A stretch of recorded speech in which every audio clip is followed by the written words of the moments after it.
पंचायत समिति सदस्य प्रतिनिधि भाई डोंगर जी और सम्मानित मंच मेरे सामने विराजमान पिता तुल्य बुजुर्गगण, युवा साथियों पड़ासला वाले पहले से ही मजबूत हो। अभी हम जाटों की डाणिया में गए थे क्योंकि ये एरिया 2018 से पहले पिछले 20 से 25 साल से नेताजी से डायरेक्ट इनडायरेक्ट आप लोग जुड़े हुए हो और आपने नेताजी का भरपूर साथ दिया। आपने जब भी नेताजी ने एक आह्वान किया, आप पड़ासला के लोग खड़े मिले, चाहे वो किसान आंदोलन हो, चाहे हुकार रैली हो, चाहे पंचायत समिति के चुनाव हो, आपने हमारा भरपूर राष्ट्रीय लोकतांत्रिक पार्टी और हनुमान बेनीवाल जी का साथ दिया। उसके लिए मैं तहे दिल से पड़ासला के लोगों का हार्दिक स्वागत और अभिनंदन करता हूं। साथियों, एक किसान का बेटा गांव ढाणी से उठ के कॉलेज का अध्यक्ष बनता है और अध्यक्ष बन के विषम परिस्थितियों से जूझते हुए एमएलए का चुनाव लड़ता है, चुनाव हारता है, फिर उठ के खड़ा होता है, फिर जीतता है और 2018 के अंदर पार्टी का गठन करता है। क्या जरूरत पड़ी थी हनुमान बेनीवाल जी को? इतने किसान नेता पैदा हुए थे, पार्टियां क्यों नहीं बनाई उन्होंने? क्योंकि पार्टी को बनाना और चलाना बहुत मुश्किल काम है मेरे भाइयों। मैं इतना ही निवेदन करूंगा, एक छोटा सा उदाहरण देके कि किन्हीं जान में कि बारात में जानो और घर बेटे की शादी करना, दोनों में फर्क है मेरा भाइयों। इस चीज वास्ते कोई भी किसान नेता ने ये जरूरत नहीं की, ये हिम्मत नहीं की पार्टी बनाने की। हनुमान बेनीवाल ने पार्टी बनाई और हमें हुकार भरते हैं। ये झंडा और सोच है हनुमान बेनीवाल की देन है मेरे भाइयों। हनुमान बेनीवाल जी वो शख्सियत है देश और प्रदेश के अंदर कहीं से भी वंचित पीड़ित किसान माता बहना की आवाज आती है, हनुमान जी हमें न्याय दिलाओ, नेताजी एक आवाज पे सबसे पहले पहुंचते हैं। वो शख्सियत है हनुमान बेनीवाल जी। पिछले दिनों किसान आंदोलन हुआ था, पूरे देश के किसान सड़कों पे कड़कड़ाती ठंड के अंदर संघर्ष कर रहे थे। एक नेता नहीं आया, बातें बड़ी बड़ी करेंगे, बड़े बड़े फटकारे लगाएंगे, लेकिन मैं उनको कहना चाहता हूं कि आपके पेट के अंदर किसान का अनाज है, आप किसान के अनाज से पढ़ते हो, उनके वोटों से फटकारे लगाते हो। आपने क्यों नहीं हिम्मत की किसानों का साथ देने के लिए? क्यों नहीं पार्टी वापिस हुए मेरे भाइयों? ये हनुमान बेनीवाल की देन थी कि किसान बिल वापिस हुए। पूरे देश के अंदर एक नेता था जिसने एनडीए को ठोकर मारी और रोडों पर संघर्ष किया किसानों के हक और अधिकार के लिए। डीजल 100 पार हो गया, लेकिन कोई बोल नहीं रहा है। यूरिया खाद के लिए, डीएपी के लिए लाइन में लगना पड़ रहा है। किसान खून के आंसू रो रहा है, लेकिन कोई नहीं बोल रहा है।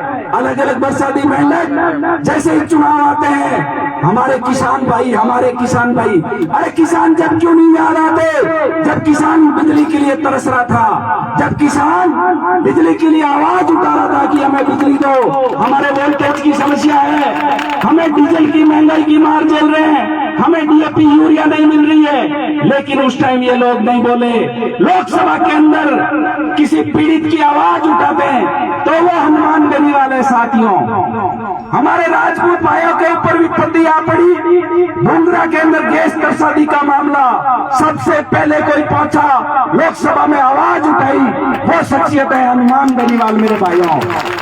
अलवर के अंदर एक दलित बेटी का रेप हो जाता है, वहां से आवाज आती है, हनुमान जी हमारी मदद करो। मैं आपका बेटा, आपका भाई अपने एमएलए के साथ अलवर पहुंचता हूं और वहां हक और अधिकार की लड़ाई लड़ते हैं। नावा के अंदर दिन दहाड़े चौराहे पे किसान के बेटे की हत्या हो जाती है, कोई नहीं बोलता है, सबसे पहले आवाज उठाते हैं।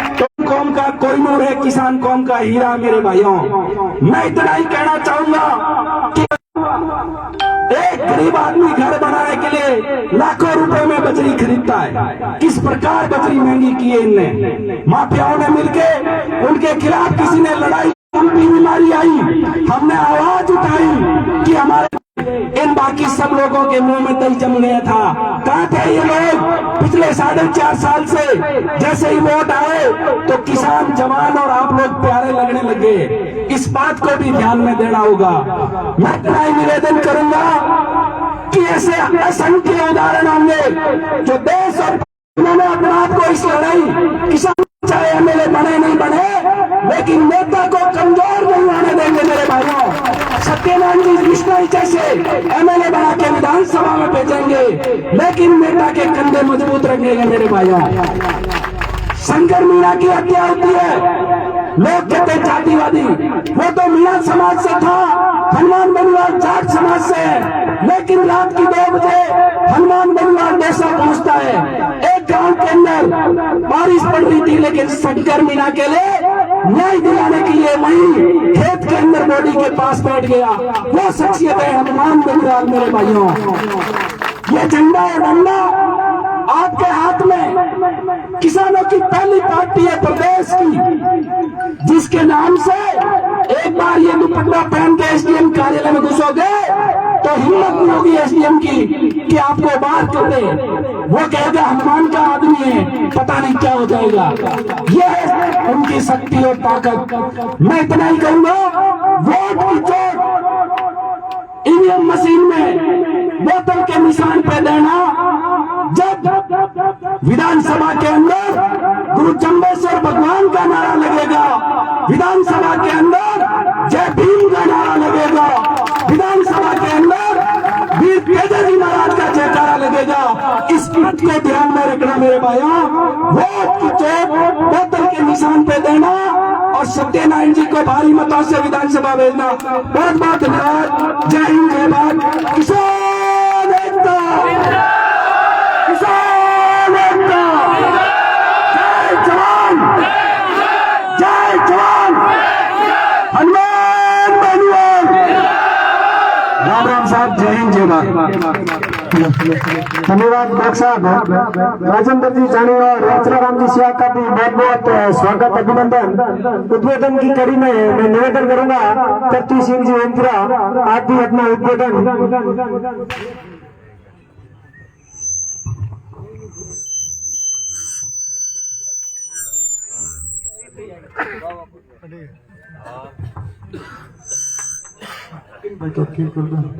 ठीक है, घुमा दो कब्जी थोड़ा।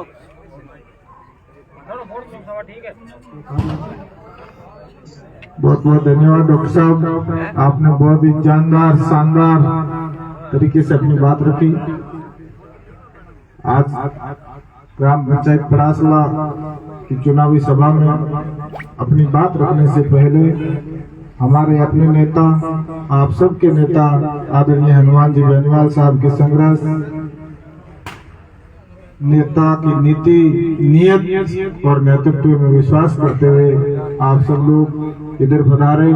सत्यनारायण जी को मजबूत करने के लिए आप सब लोगों का आभार जताते हुए, इस धरती में जन्मे तमाम महापुरुषों को याद करते हुए आप सबका मैं हार्दिक स्वागत करता हूँ। साथियों, चुनावी समर है, तमाम पार्टियां चुनाव के इश्यू को लेकर आप लोगों के बीच में आएगी। डॉक्टर साहब ने बोला भी है कि हमें अपने और पराये का भेद करना कि कौन अपना है कौन पराया है। जिस तरह से प्रदेश के अंदर आदरणीय हनुमान जी बेनीवाल साहब ने हम सब के लिए संघर्ष किया, आप सोचोगे कि ऐसा कोई उदाहरण राजस्थान की धरती में अगर ढूंढोगे तो भी नहीं मिलेगा। मैं कई बार पहले भी कह चुका हूँ, आज एक बार पुनः कहूंगा कि राजस्थान के अंदर 100 नेताओं का संघर्ष एक तरफ और हनुमान जी बेनीवाल का संघर्ष एक तरफ कर देना। हनुमान बेनीवाल का संघर्ष आपको बड़ा लगेगा, भारी लगेगा। दूसरी ताकत हमारे साथ में नीले झंडे के लोग हमारे साथ में है। ये नीला झंडा देश ही नहीं, इस दुनिया के अंदर शांति, समानता, मानवता का प्रतीक है।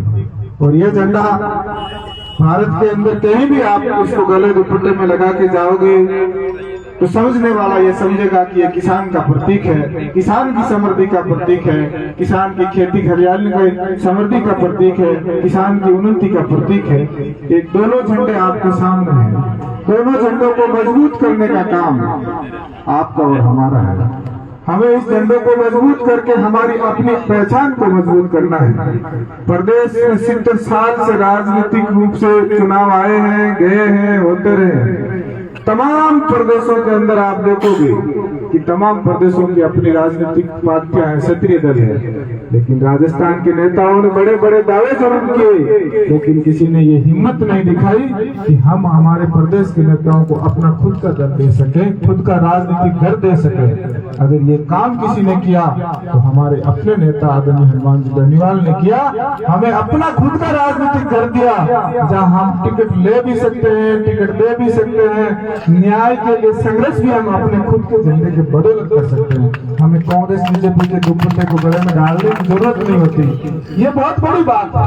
पार्टियां बढ़ाना छोटी बात होती है, लेकिन पार्टियों को मान्यता दिलाना, सिंबल को एस्टेब्लिश करना, ये बहुत बड़े संघर्ष का विषय है। राजनीतिक तमाम लोग इस चीजों को जानते हैं कि किस तरह से पार्टियां बढ़ती है, किस तरह से पार्टियों को एस्टेब्लिश किया जाता है।